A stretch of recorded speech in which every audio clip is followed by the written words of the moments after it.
네, 오늘 십계명 두 번째, 좀 몇 주 전이긴 한데, 첫 번째 살펴봤잖아요. 그럼 두 번째 내용을 살펴보도록 하겠습니다. 그래서 오늘은 5계명에서 10계명까지 간략하게 한번 살펴볼게요. 네, 제가 말씀을 읽어보겠습니다. 내 부모를 공경하라. 그리하면 내 하나님 여호와가 내게 준 땅에서 내 생명이 길리라. 살인하지 말라, 간음하지 말라, 도둑질하지 말라, 내 이웃에 대하여 거짓 증거하지 말라, 내 이웃의 집을 탐내지 말라, 내 이웃의 아내나 그의 남종이나 그의 여종이나 그의 소나 그의 낙이나 무릇 내 이웃의 소유를 탐내지 말라. 보면 이렇게 5, 6, 7, 8, 9, 10 이렇게 10계명이죠. 간략하게 한번 보겠습니다. 복습인데요. 출애굽기 맥락에서 10계명이 왜 주어진 것인가? 그 10계명은 구원 이후에 주어진 겁니다. 또 구원의 조건으로 주어진 것이 아니라 맥락으로 보면 하나님께서 언약식 베풀기 전에 언약에 대해서 이야기하면서 구원 이후에 주신 것이죠. 그래서 시점 자체가 구원 이후이라는 거 맥락을 통해서 확인해 볼 수 있고요. 그래서 이제 그것에 대해서 지난번에 살펴봤죠. 그래서 십계명을 지키지 못한다고 해서 구원이 취소되는 건 아닌데 지키지 못하면 명예롭지 못한 거죠.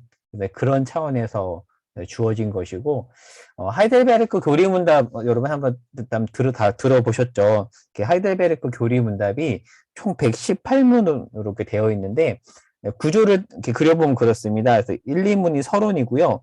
3에서 11문이 죄고 12에서 85가 구원이고 마지막이 구원 이후에 어떻게 살까에 대한 그런 내용인데 좋은 책들이 보통 이렇게 구조가 되어 있죠. 보시면 보통 논문도 그렇고 책도 그렇고 항상 예, 문제가 무엇인가에 대해서 이야기하고 문제에 대한 해결책을 얘기하고 마지막으로 해결된 이후 어떻게 살 것인가에 대해서 이야기하잖아요. 순전한 기독교만 해도 이런 구조거든요. 문제에 대해서 이야기하고 순전한 기독교 1, 2부가 그렇고 그러면 해결책이 무엇인가 3부에서 얘기하고 4부가 해결된 이후에 어떻게 살 것인가거든요.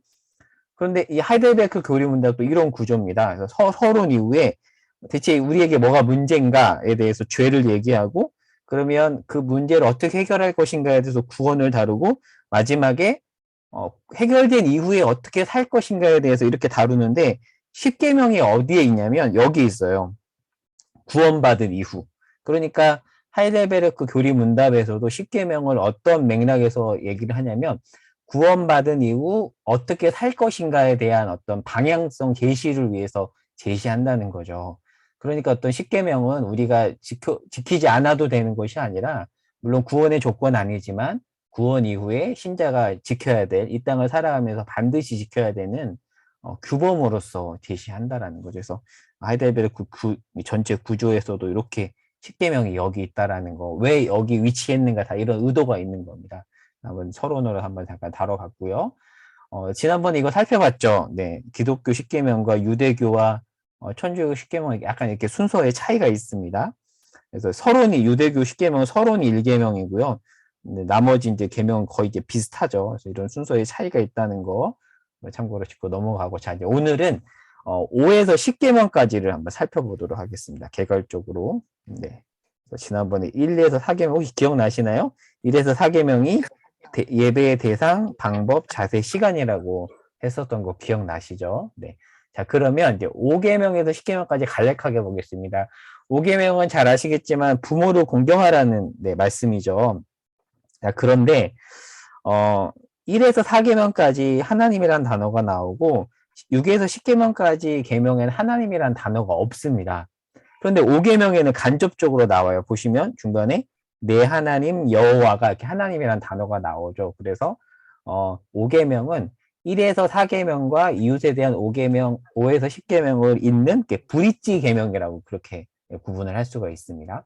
또 이제 공경이란 단어는 이렇게 히브리어로 카베드라고 하는데 영광이란 단어로 번역이 되기도 하고 원래 의미는 무겁다라는 그런 뜻입니다. 그러니까 직역을 하면 내 부모를 무겁게 여기라라는 그런 계명이겠죠. 자, 그런데 이 카베드란 동사는 누군가를 무겁게 여기다라는 뜻으로 이제 쓰이는 경우 구약에서 하나님에 대해서 2번, 부모에 대해서 2번 이렇게 언급이 됩니다. 그래서 구약 용례를 전체적으로 살펴봤을 때 5계명은 하나님을 무겁게 여기듯 부모도 무겁게 여기라라는 그런 의미라고 해석을 할 수 있겠죠. 자, 그러면 이런 의미 들 수 있겠죠. 부모에 대해서 그럼 무조건 복종해야 되는가? 잘못 이야기해도 들어야 되는가? 그거에 대해서 신약은 보충 설명해 주죠. 주 안에서라고 이야기, 전제를 달고 있습니다. 이렇게 하나님의 어떤 말씀에 어긋나는 말씀을 이야기한다면 그것에 대해서 우리가 아니라고 할 수 있겠죠. 그래서 공경해야 되지만 주 안에서 공경하라라고 이렇게 되어 있고요. 그래서 궁극적으로는 이 5계명은 하나님께 복종하도록 하기 위해서 부모를 공경하라고 한다는 측면이 더 강합니다. 왜냐하면 인간은 죄로 인해 권위에 복종하지 않죠. 그래서 눈에 보이는 부모를 공경한다면 하나님은 보이지 않기 때문에 하나님을 공경하기에 이 말씀을 주신 거라는 거죠. 그래서 이 부모 공경 계명은 그 자체로도 의미가 있지만 최종적으로는 하나님을 경외하도록 하기 위한 장치로서 존재한다는 거죠. 그래서 장칼뱅도 십계명 설교에서 이런 말을 해요.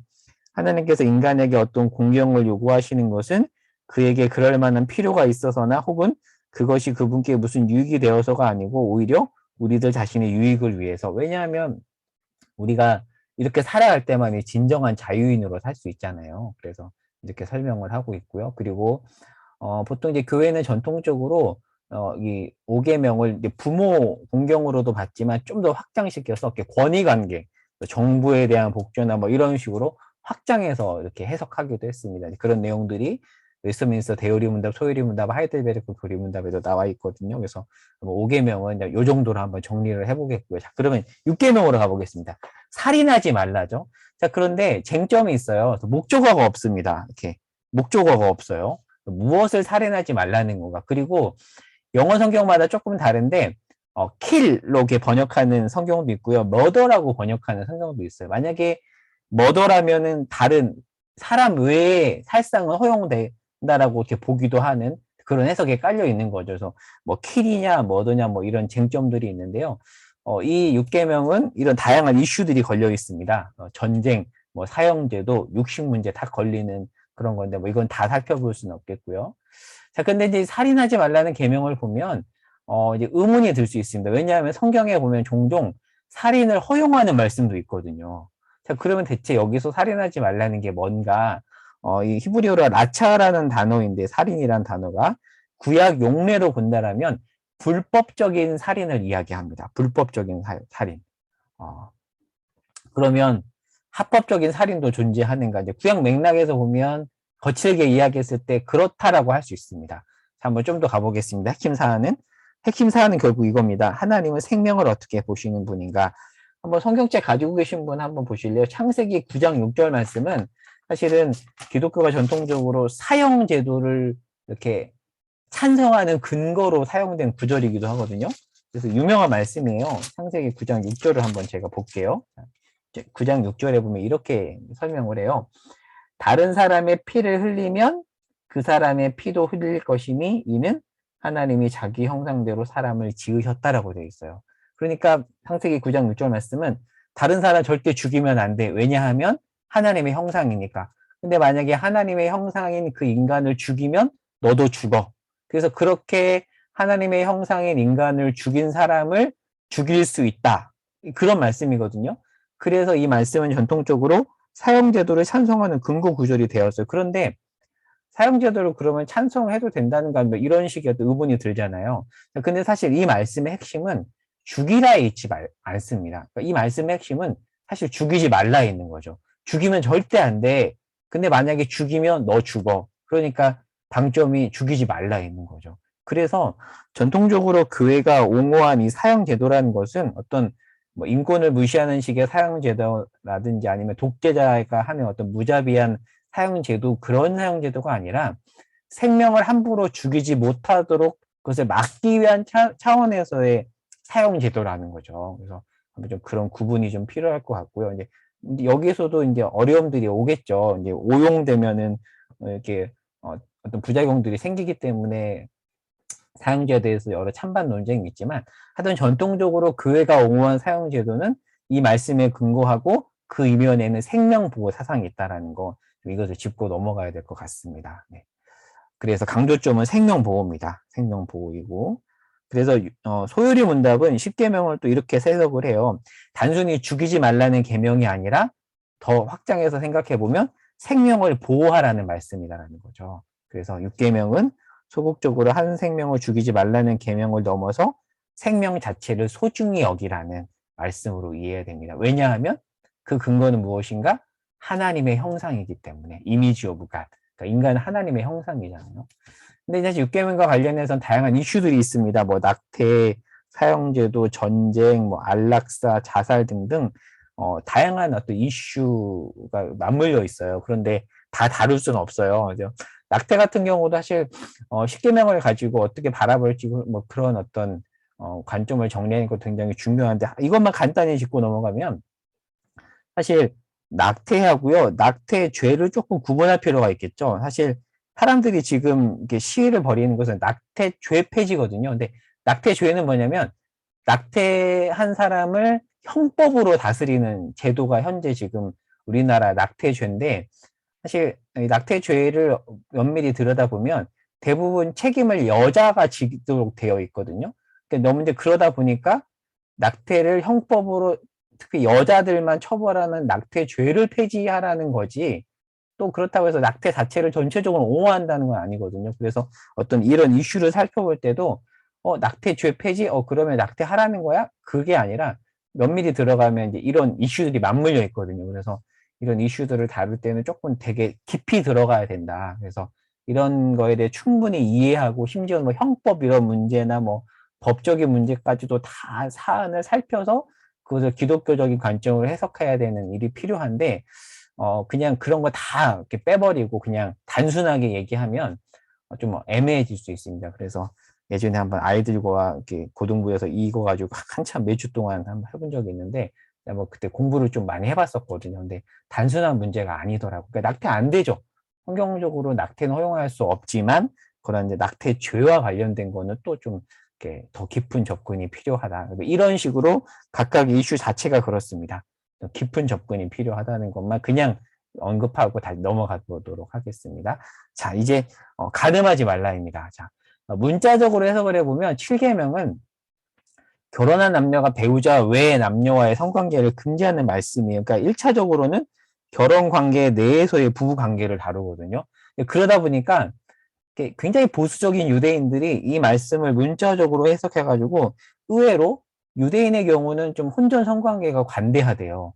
왜냐하면 7계명이 결혼관계 문제를 만 다루니까 이런 식으로 이제 얘기를 한다는 거죠. 자, 그런데 그러면 부부관계를 떠나서는 결혼 전에는 그냥 뭐 이 계명에 대해서 이렇게 마음대로 생각해도 되는가? 그렇지 않습니다. 예수님은 이 계명을 확대 해석하시죠. 음욕을 품는 것까지도 간음이라고 해석을 합니다. 근데 약간 이제 이것은 약간 이렇게 간단하게 짚고 넘어가면은 예전에 개역 한글은 이렇게 번역을 했어요. 여자를 보고 음욕을 품는 것이라고 했는데 개역 개정인 순서를 바꿉니다. 음욕을 품고 여자를 보는 것이라고 바꿉니다. 왜냐하면 이렇게 번역을 하면은 여자가 탐심을 일으키는 것처럼 음욕을 일으키는 것처럼 보일 오해 소지가 있어서 사실 문제는 여자가 아니라 음욕이잖아요. 그래서 이렇게 음욕을 품고 여기를 먼저 이렇게 해서 번역을 합니다. 그래서 뭐 이런 식의 어떤 이렇게 번역상의 어떤 차이가 있다라는 것도 한번 간단하게 짚고 넘어가고요.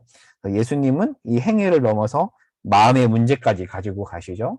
사실 6계명만 해도 예수님은 욕한 사람도 지옥 나가라는 자도 뭐 지옥불에 들어간다고까지 했잖아요. 확장해서 해석을 하시죠. 자, 그러면 이해는 되는데 마음속으로 누군가를 미워하는 것도 살인이라면 대체 어떻게 산단 말인가? 그렇잖아요. 죄책감이 너무 크게 들잖아요. 그래서 이것에 대해서 한번 하이델베르크 교리문답으로 정리를 해보면 이렇습니다. 사실 아무도 10계명을 완전히 지킬 수 없죠. 그런데 왜 하나님은 이토록 엄격히 설교하게 하십니까에 대해서 이렇게 답을 합니다. 점점 더 하나님의 형상으로 변화되기를 끊임없이 노력하고 성령의 은혜를 간구하기 위함이다. 그러니까 10계명이 사실은 무겁게 느껴지죠. 그런데 그 무거움은 하나님이 우리를 하나님의 형상으로 변화하도록 돕는 그런 어떤 은혜의 방편으로 그렇게 무겁게 했다라는 거죠. 그래서 우리는 무겁다는 것에만 초점을 둘 것이 아니라 그 무거움 이면에 있는 우리를 위한 그 하나님의 은혜를 기억해야 된다라는 거죠.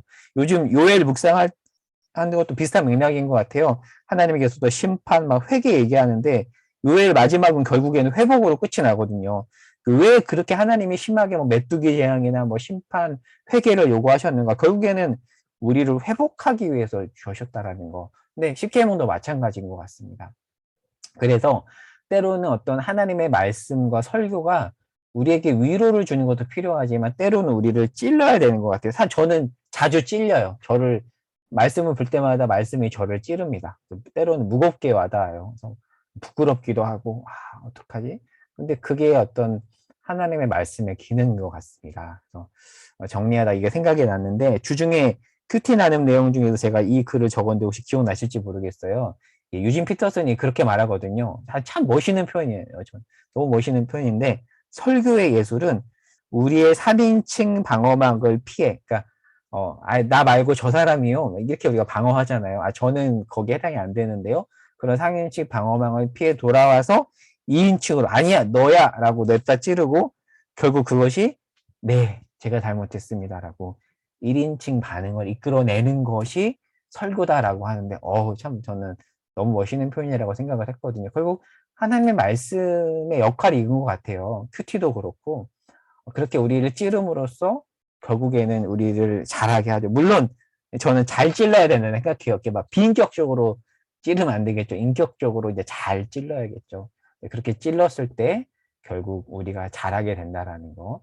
하나님은 그리고 우리를 찌름으로써 우리가 잘하기 원하신다는 것. 여기서 또 확인해 볼 수 있습니다. 네, 이어서 이제 8계명 도둑질하지 말라입니다. 자, 근데 6계명과 7계명, 8계명 모두 목적어가 없어요. 자, 그러면 대체 무엇을 도둑질하지 말라는 건가?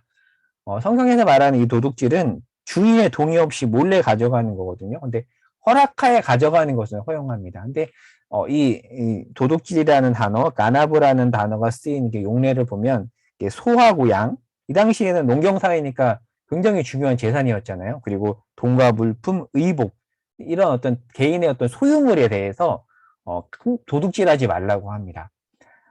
이렇게 본다면 사실 구약은 사유재산을 인정합니다. 근데 단 하나, 토지만큼은 공개념이에요. 그래서 요즘 우리가 여호수아 말씀 주일에도 듣지만 땅은 이렇게 분배하는 겁니다. 땅은 공개념이에요.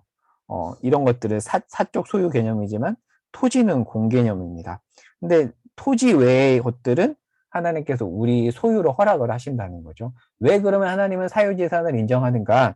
인간은 자기 소유의 땅과 재산을 가지고 있을 때 비로소 완전한 자유인이 되기 때문이다라고 이제 총신 구약학 김비찬 교수님 이렇게 설명하시기도 합니다. 문제는 소유권이 절대적이진 않죠. 그래서 우리에게 소유를 허락하시지만 소유의 절대권은 제한하십니다. 그래서 절대권은 오직 하나님께만 있죠. 자, 여기서 한 가지 조금 디테일하게 구분을 하자라면 도둑질과 착취를 좀 구분해 볼 필요가 있을 것 같아요. 도둑질이 주로 소유가 적은 사람이 많은 사람을 대상으로 훔치는 일이라면 이 착취는 많은 사람이 적은 자들을 이렇게 쥐어짜서 빼앗는 건데 전자가 주로 개인이 한다면 후자는 시스템을 만들어도 조직적으로 한다는 거죠. 그런데 성경은 이 두 가지 모두를 다 도둑질의 범주 안에 들어갑니다. 특별히 중세 시대에는 이 전자에는 민감했는데 후자에 대해서는 민감하지 않았다라는 그런 이제 해설들이 있거든요. 그러니까 그런 어떤 도둑질, 우리가 흔히 이해하는 도둑질에 대해서는 십계명을 적용하지만 착취에 대해서는 적용하지 않는 그런 일들이 이렇게 사회적으로 있었다라는 거죠. 그래서 웨스터민스터 대요리 문답, 또 이제 하이델베르크 교리 문답 이후에 작성된 게 웨스터민스터 신앙 고백서거든요. 신앙 고백서. 근데 이 신앙 고백서를 어린이 교육용으로 한 게 소요리 문답입니다. 소요리가 이제 쇼터 카테키즘이라고 해요. 그래서 소요리 문답이고 대요리 문답이 성인 교육용으로 그래서 굉장히 길어요. 라저 카테키즘이죠. 라저 카테키즘. 그런데 대요리 문답, 여기서 제가 대요리 문답이라고 적었죠. 대요리 문답은 훨씬 길어요. 근데 이 대요리 문답의 10계명, 8계명 해설 중에서 8계명이 금지하는 죄 목록을 굉장히 디테일하게 기록을 하는데 다양한 내용이 나옵니다. 절도, 뭐 작물 취급하는 거, 뭐 저울을 속이는 거, 그리고 토지 경계 표지를 옮기는 일, 그리고 이런 언급이 있습니다. 부당하게 울타리를 치고 사람을 내쫓는 일. 왜냐하면 이 당시 영국 사회에서 이런 일들이 많이 있었거든요. 사회적으로. 이 당시에 그 모직 산업이 발달하면서 양털 값이 폭등했, 뭐 이거 역사 시간에 많이 들어봤죠. 그러다 보니까 사람들이 이렇게 지주들이 농경지를 목장으로 바꾸면서 영세농들은 토지를 잃고 도시 노동자가 됐다라고 하죠. 그리고 지주들은 수장농을 내쫓기 위해서 이렇게 영세민들을 고리대금으로 파탄내는. 근데 이 당시 어떤 이런 사회 문제를 이 당시 목회자들이 8계명과 연결해서 강하게 이야기했다라는 거죠. 그러니까 어떤 목회자들이 이런 사회 문제에 대해서 외면하지 않았다라는 거죠. 그래서 그런 사회 문제들을 기독교적으로 그리고 십계명과 연결해서 굉장히 면밀히 고민하고 때로는 외치기도 했다라는 거 여기서 확인해 볼 수 있습니다. 그래서 예전에 한번 그 인클로즈 운동 같은 것도 이거가 연관해서 한번 정리해 본 일도 있었는데 그런 일에 관심이 있었다라는 거죠. 그래서 영국의 유명한 복음주의자, 몇 년 전에 돌아가셨던 존 스토트는 그런 얘기를 해요. 우리 기독교인들이 마이크로 에틱, 그러니까 뭐 예를 들어 흡연이나 뭐 이렇게 음주나 뭐 이런 것들 뭐 거짓말하거나 이런 식의 것에만 관심이 있지 의외로 매크로 에틱, 그러니까 거대 윤리 문제에 대해서는 좀 관심을 갖지 않는 것 같다. 뭐 이런 식의 지적을 그 균형 잡힌 기독교라는 책에서 하거든요. 그래서 우리 기독교인들이 이런 식의 문제에 대해서도 관심을 가져야 된다. 기독교 세계관의 근간 환경, 가난 문제, 폭력 문제, 인종차별 문제 이런 것에 관심을 가져야 된다. 그런 이야기를 했는데 이렇게 연결이 되죠. 여기 이것들은 다 이게 거시윤리와 관련된 그런 내용들입니다. 그러니까 단순히 그냥 뭐 친구껏 훔치지 마 정도로만 해석할 것이 아니라 어떤 조직적으로 죄를 저지르는 그런 문제에 대해서도 우리가 성경적으로 과연 이것이 옳은가에 대해서 생각을 하고 또 계속 고민해야 된다라는 그런 내용이 이 안에 담겨 있습니다. 네. 그래서 기독교의 정치라고 제가 적어놨는데요. 저는 교회 안에서 또 목회자가 특정 뭐 정당을 옹호한다든지 그런 이야기를 하는 것은 좋지 않다고 생각해요. 그러나 그렇다고 해서 기독교적인 정치관이 필요 없는 것은 아니죠. 그렇죠. 우리는 올바른 기독교적 세계관의 근거에서 정치 영역에서 빛을 발하는 것도 필요합니다. 특정 정치 이념을 옹호하는 발언을 해서는 안 되지만 그리고 정치 영역이 어떤 하나님의 통치 영역과 이렇게 벗어나는 것은 아닌 거잖아요. 한번 이런 고민들이 또 우리에게 필요한 것 같고요. 자, 이제 9계명입니다. 이제 쑥쑥 지나가고 있죠. 9계명은 보통 우리가 거짓말하지 말라는 계명으로 이해하지만 엄밀히 얘기하면 9계명은 위증하지 말라는 계명입니다. 법정에서 위증하지 말라는 계명, 1차적으로 그런 계명이거든요. 근데 이 당시 재판은 오늘날처럼 어떤 판검사나 변호사나 과학수사 같은 게 없었어요. 그러면 범인을 어떻게 찾는가? 이렇게 성문에서 법정을 열어서 반드시 두세 명의 증인을 두도록 했습니다. 한 명만 증인으로 두면 안 됐습니다. 그래서 율법에 분명히 명시되어 있거든요. 반드시 두세 명의 증인을 두고 그런데 그 두세 명의 증인을 뒀는데 그 증인들이 위증하면 굉장히 엄격하게 처벌을 합니다. 한번 위증 사례 한번 볼게요. 열왕기상에 보면 아합 왕이 바알 숭배하는 아내 이세벨을 맞잖아요. 근데 이 왕궁 옆에 나봇이라는 사람의 포도원이 탐을 나서 자신의 포도원과 바꾸거나 아니면 돈 팔으라고 제안을 해요. 근데 거절을 합니다. 왜냐하면 이 당시 토지는 공개념이었거든요. 그래서 이렇게 사고 팔 수 없었습니다. 그런데 이제 이 아합 왕이 그렇게 제안을 하죠. 근데 그렇게 자기의 어떤 제안을 자기가 왕인데 나봇이 거절하자 화가 난 겁니다. 그러자 이세벨이 옆에서 이제 작당 모의를 해가지고 제안을 하잖아요. 결국 어떻게 이 문제를 해결하냐면 나쁘게 해결하는데 재판을 열어요. 그리고 두 사람을 증인으로 세워서 위증하게 합니다. 나봇이 하나님과 왕을 저주했다라고 위증하게 하여서 결국에는 나봇을 죽이죠. 이런 일들이 구약에 정말 고대 근동에 많이 있었습니다. 그러니까 한 사람의 위증이 그냥 한 사람의 생명을 앗아가는 죄 없는 사람을 죄로 만드는 일들이 많이 있었거든요. 사도행전에서도 보면 스테반이 공회에서 거짓 증인들에 붙잡혀 돌에 맞아 죽죠. 이렇게 위증을 합니다. 이런 일들이 많이 있었습니다. 자, 그러면 왜 이 계명이 있음에도 사람들이 위증을 했을까에 대해서 구약은 곳곳에서 뇌물이 어떤 위증하게 하는 중요 원인 중에 하나라는 이야기를 하면서 뇌물을 받지 말라는 말을 하거든요. 그러니까 증인을 여러 세워도 권력자들이 어떤 뇌물로 증인을 매수하면 잘못된 재판 결과가 나오는 일들이 많이 있었습니다. 자, 그래서 9계명은 내 이웃에 대하여잖아요. 내 이웃에 대해서 거짓 증거하지 말라는 계명인데 엄밀히 얘기하면 이런 거죠. 이웃을 보호하라는 계명으로 볼 수 있습니다. 특별히 어떤 이웃이죠? 연약한 이웃. 왜냐하면 위증으로 피해를 보는 이웃들은 대부분 연약한 이웃들이었거든요. 그래서 고신대에서 조직신학을 가르치시는 이성호 교수님은 이렇게 얘기를 해요. 6계명이 이웃을 직접 해치는 일이라면 살인이잖아요. 근데 9계명은 말로 이웃을 해치는 일이라고 이야기합니다. 그래서 나보처럼 그 위증으로 피해보는 이웃은 대부분 연약한 이웃이었습니다. 이게 이제 9계명이죠. 자, 그러면 위증으로 피해본 사람들은 너무 억울한 게 아닐까? 결국 연약한 사람만 피해보는 게 아닐까라고 우리 생각할 수 있는데 구약에 보면 이 아합은 결국에는 하나님이 경고하신 대로 비참한 취업을 맞습니다. 그러니까 그냥 하나님이 놔두지 않았다라는 거죠. 그리고 스테반의 경우도 억울하게 죽음을 맞는데 사도행전 7장에 보면 되게 특이한 장면이 나와요. 보통 하나님이 보좌 우편에 앉아 계시다고 하잖아요. 근데 사도행전에서 보면 갑자기 하나님이 서 계신다라고 되어 있습니다. 사도행전 7장 56절에 보면. 근데 이제 그 주석가들이 이렇게 설명을 해요. 이 장면은 왜 서 계셨는가? 법정에서 재판의 증인으로 하나님이 등장하시는 모습이라는 거죠. 그러니까 스테반은 땅의 법정에서는 죄인으로 억울하게 정죄받았지만 하늘의 법정에서는 그가 죄인이 아님을, 아이고 여기 이제 오타네요. 그가 죄인이 아님을 입증해 주시는 모습으로 하나님이 서서 나타났다라는 거죠. 그래서 하나님은 결코 거짓 증인을 좌시하지 않으신다라는 거. 그래서 위증하는 자는 두렵고 떨림으로 이 계명 앞에 서야 합니다.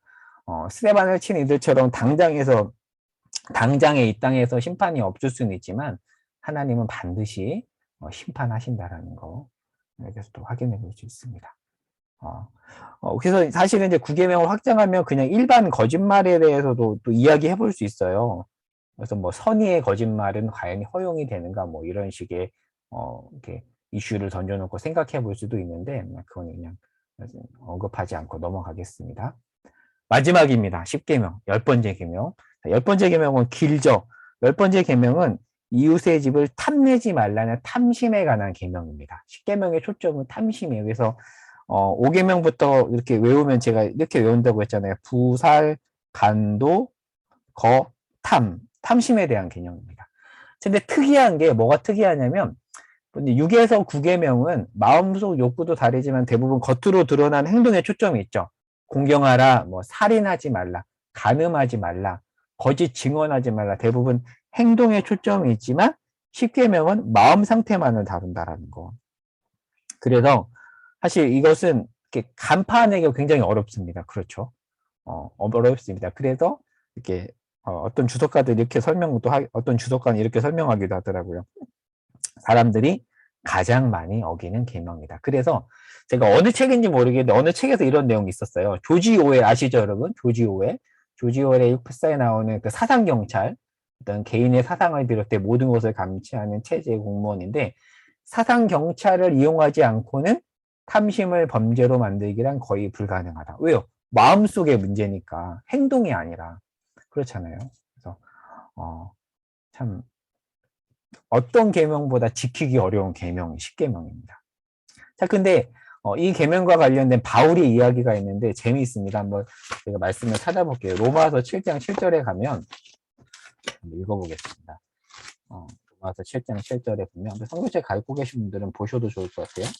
로마서 7장 7절인데 사도 바울이 10번째 계명을 언급을 해요. 읽어볼게요. 그런즉 우리가 무슨 말을 하리요? 율법이 죄냐? 그럴 수 없느니라. 율법으로 말미암지 않고는 내가 죄를 알지 못하였으니 곧 율법이 탐내지 말라 하지 아니하였더라면 내가 탐심을 알지 못하였으리라 라고 얘기해요. 사실 사도 바울은 빌립보서에 보면 율법을 굉장히 잘 지킨 사람이라고 얘기하거든요. 다 자유해. 살인하지 말라. 나 뭐 그런 거 어긴 적 없어. 그런데 그러한 바울이 자기가 죄인이라는 것을 깨달은 결정적 계기가 10계명이었음을 우리가 로마서 7장 7절에서 확인해 볼 수 있습니다. 왜요? 외적 행동이 아니라 내적 마음이잖아요. 그러니까 나 오늘 살인하지 않았어. 그러니까 나 6계명에서 자유로워 라고 우리 할 수 있겠죠. 뭐 우리가 살인하지 않잖아요. 그런데 10계명 앞에 우리는 자유로울 수 없는 거죠. 그렇잖아요. 그래서 그 10계명은 우리 모두를 죄인이라고 지적을 합니다. 그래서 우리는 절망할 수밖에 없죠. 그러나 절망에 멈추면 안 되고 더 나아가야 된다라는 거. 예수를 힘입어 예수가 요구하는 지점이 어디인지 그 지점을 향해 은혜를 구하며 나가야 된다라는 거죠. 자, 그러면 담심에 대해서 좀 간략하게 살펴보면 마지막 컷이거든요. 사실 욕망이라는 것 자체는 기본적 욕구죠. 뭐 로마서에서 보면 뭐 에피데미아 뭐 이렇게 헬라어로 제가 그렇게 알고 있는데 기본적인 욕구거든요. 근데 문제는 지나친 욕구죠. 탐심이죠. 근데 사실 이 땅을 살면서 탐심은 완전히 없앨 수 있습니다. 자, 그러면 어떻게 해야 되는가? C.S. 루이스는 그런 얘기를 해요. 변화의 출발은 뭐냐면 내가 탐욕적 존재임을 깨닫고 인정하는 것. 여기서 완전히 자유로울 수 없는 사람이라는 것을 인정하는 지점이 출발점이라는 얘기를 합니다. 그리고 출발점을 삼아서 나갈 지점을 빌립보서에서 찾아보면 자족이죠. 자족. 마지막으로 자족에 대해서 언급하고 맞춰볼게요.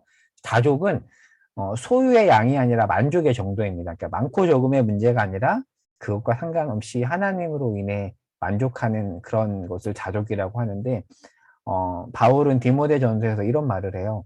자족하는 마음이 있으면 경건에 큰 유익이 된다고 합니다. 그래서 이 말씀 우리가 기억하고 마음에 새기면 좋을 것 같아요. 저에게 먼저 하는 말이겠죠. 자족하는 마음이 있으면 경건에 큰 유익이 있다라고 이야기합니다.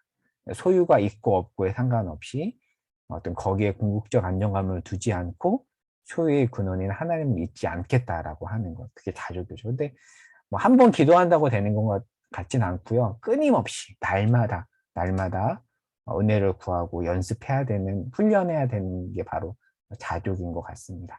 그래서 아주 간략하게 5에서 10계명까지를 살펴봤습니다. 네, 그냥 훅훅 지나갔네요. 네, 다 살펴봤고요. 오늘 소그룹 나눔은 제가 이렇게 적어봤습니다. 6에서 10계명 중에서 가장 와닿았던 부분이 있다면 한번 나누어 보시고요. 그리고 두 번째 질문은 좀 어려울 수 있지만 아까 존 스토트가 말한 이 미시윤리와 거시윤리가 있는데 기독교가 관심을 갖고 방향성을 제시하는 어떤 거시윤리 문제는 어떤 것이 있을지 뭐 너무 복잡하면 얘기하지 않아도 됩니다. 한번 이 부분에 대해서 좀 관심이 있다면 얘기해 보시면 좋을 것 같고요. 그리고 한 가지 더 이렇게 부탁을 드리는 거는 소그룹 시간에 한번 2021년을 지나면서 각 서로에게 격려하는 말. 정말 수고했다. 뭐, 이 부분 잘한 것 같아. 이렇게 격려하는 좀 그런 말을 하면서 소그룹을 마치면 좋을 것 같아요. 이번은 안 하셔도 돼요. 시간이 있으면 하셔도 되고요. 첫 번째 6에서 10계명 중에서 와닿았던 거 한번 나누고, 이거에 대해서 혹시 얘기하실 분 있으면 간략하게 얘기하고, 마지막으로 서로에게 격려하기. 뭐, 이거 정말 잘했어. 이렇게.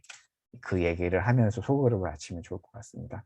지금 3시 54분인데 소그룹 나눠서 모여보도록 하겠습니다. 오늘 제가 태블릿으로 한번 이렇게 한번 진행했는데 지난번하고 좀 다르게 뭔가 좀 교육적인 효과가 있었을지 모르겠습니다. 여기까지 하고요. 네, 소그룹으로 모여보도록 하겠습니다. 네.